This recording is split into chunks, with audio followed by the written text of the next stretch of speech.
Ontología, el orden de los seres finitos, el orden metafísico, el principio de causalidad. Los hechos que acabamos de analizar, unidos a las conclusiones de nuestros anteriores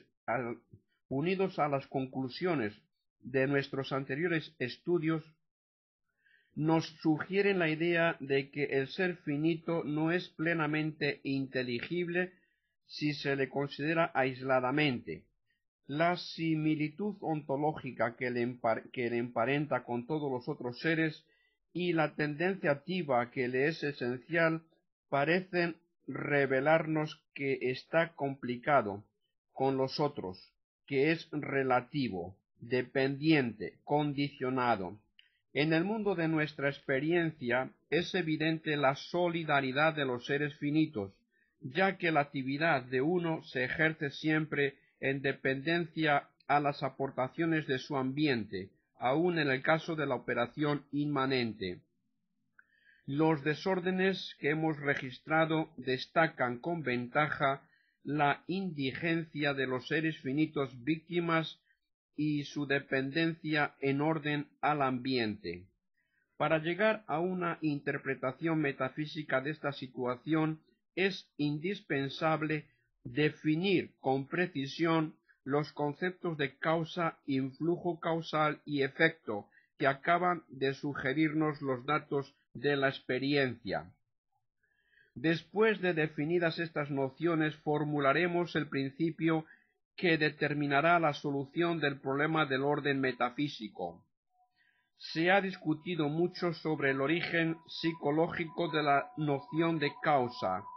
Debemos buscar la experiencia de la causalidad en el dominio de la actividad voluntaria, en la conciencia que tengo de imperar un acto que ejecuto por movimientos musculares.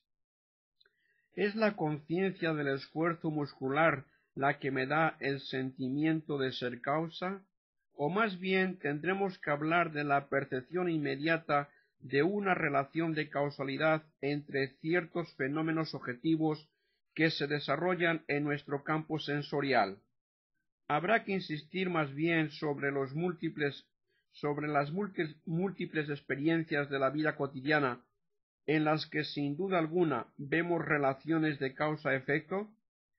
Decimos, por ejemplo, que un nuevo ser viviente ha sido producido, esto es, causado, por otros seres vivientes, que la muerte de tal persona ha sido causada por el choque de un automóvil, que una quemadura ha sido causada por el fuego, etc.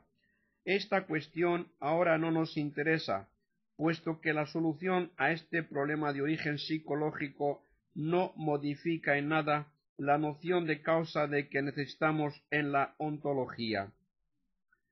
En un sentido general se llama causa una realidad que, de cualquier forma, hace que otra sea. Hay causas intrínsecas y causas extrínsecas. Las causas intrínsecas de un ser o causas constitutivas son los componentes o coprincipios que forman dicho ser. Las causas extrínsecas son las realidades distintas de dicho ser que ejercen una influencia sobre su constitución o sobre su desarrollo. La causa extrínseca propiamente dicha es la causa eficiente, la que ejerce un influjo real sobre otra realidad. La causa ejemplar y la causa final son causas en un sentido amplio e impropio. Cuando una causa eficiente, dotada de inteligencia, ejerce su influencia con vistas a producir un efecto determinado, la idea o cosa que le sirve de modelo es la realización del efecto. La idea o cosa que le sirve de modelo en la realización del efecto se llama causa ejemplar y causa final el fin que se propone alcanzar por su causalidad. La causa ejemplar y la causa final no tienen, pues, influencia directa sobre el efecto, ejercen una influencia de orden intencional sobre el espíritu de la causa eficiente. El influjo causal es la fuerza o poder misterioso que posee la causa eficiente de realizar algo fuera de sí misma, ya sea haciendo ser lo que no era, ya sea transformando lo que era. La noción de efecto es correlativa a la noción de causa. El efecto es lo que la causa produce, el resultado de su influjo. Toda causa formalmente considerada implica un efecto y todo efecto implica una causa. Estas ideas de causa, de efecto, de influjo causal implican por su mismo contenido otra idea de capital importancia, la de relatividad o dependencia, puesto que, por definición, el efecto depende de su causa, es relativo a su causa. Por consiguiente, en la medida en que existen causas eficientes, existen también realidades, los efectos, que no son o que no son plenamente por sí mismas. Luego hay realidades que no son inteligibles o no son plenamente inteligibles por sí mismas. Son dependientes de su causa, son relativas a su causa y no se las puede conocer plenamente como ellas son sin conocer su relación a su causa. Se llega así necesariamente a concebir que si todo lo que es verdaderamente ser y es inteligible en cuanto que es, hay dos maneras posibles de ser y de ser inteligible. Se puede ser simplemente en sí mismo, sin deber referirse a otra cosa, y se puede ser debiendo referirse a otra cosa. Esta distinción nos permite aportar una interesante precisión al principio de ser, todo ser es, y al principio de inteligibilidad, todo ser es inteligible. Al principio del ser, al principio de ser, todo ser es por sí o por otro. Todo ser es absoluto o relativo. Todo ser es incondicionado o condicionado. Todo ser es incausado o causado.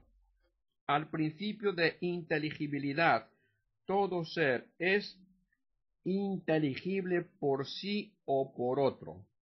Siendo estas disyunciones completas, se pueden deducir inmediatamente los axiomas siguientes en virtud del principio de tercio, en virtud del principio de tercio excluido.